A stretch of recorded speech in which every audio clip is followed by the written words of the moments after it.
saboda mun fahimci makiya addinin musulunci ba wai iya na gida ba na waje ma,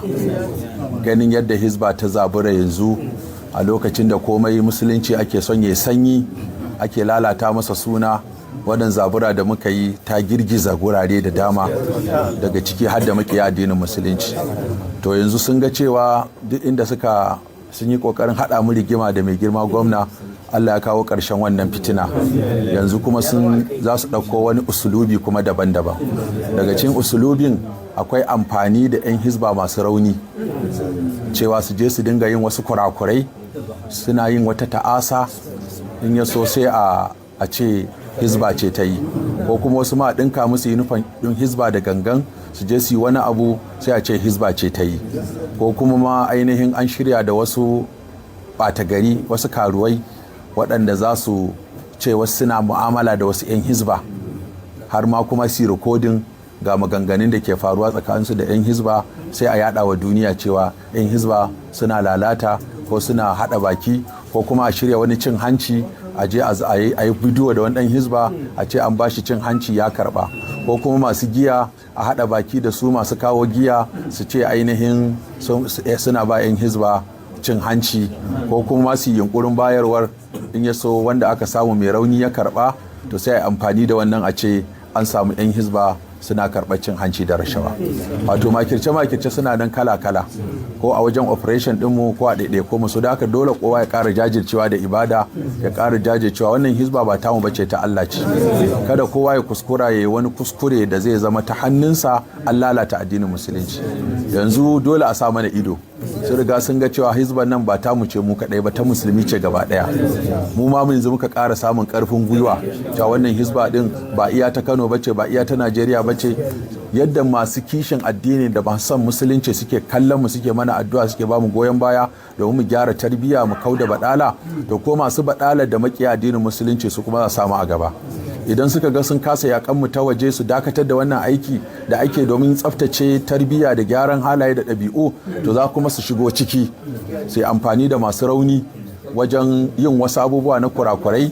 domin a ce 'yan Hisba sun yi kaza. Za a yi amfani da kuɗi, za a yi amfani da karuwai, za a yi amfani da wasu abubuwa wajen operation. Kamar yau ɗin nan za ku ga BBC sun rubuta cewa Hisba sun je sun yi operation wajen waɗanda musulmin da ba sa azumi. Ba a faɗi cewa an yi operation akan wanda ba musulmi ba, amma wasu jaridu na kudu sun rubuta cewa Hisba ta je ta afka waɗanda ba musulmi ba, ta tilasta musu yin azumi, ta kama su, ta ci mutuncinsu. Abinda suka yi ta buga kenan. To yanzu dama sun ce abin nan din labaran da muke samu, tunda kun san duk inda za a kulla makirci, haffa da Fir'auna ma an samu wanda yake wakilin Annabi Musa. Ka gani?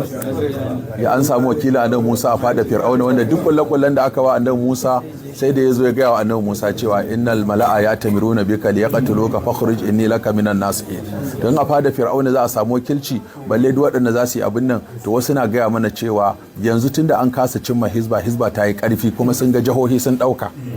Ko zagayen nan da muka yi mun ga jihohi da yawa sun kai majalisa a kaddamar musu da hukumar Hisba. To kuma ta Kano ita ce cibiyar. Idan aka lalata, aka rusa ta Kano, to duk baki ɗaya Hisban ta ko ina ta rushe.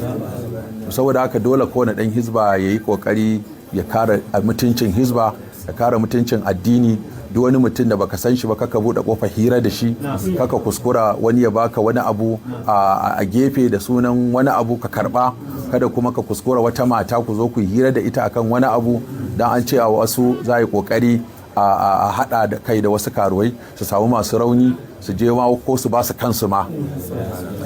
sai su yi musu bidiyo, su kuma su fito su faɗa, ko kuma yi amfani da wasu masu rauni su ce ana yin kaza a Hisba, su je su faɗi maganganu da zai lalata hukumar Hisba na ƙarya da ƙage da sharri, ko kuma a duk waɗannan abubuwan suna nan. To amma wa makaru wa makarallah, wallahu khairul makirin.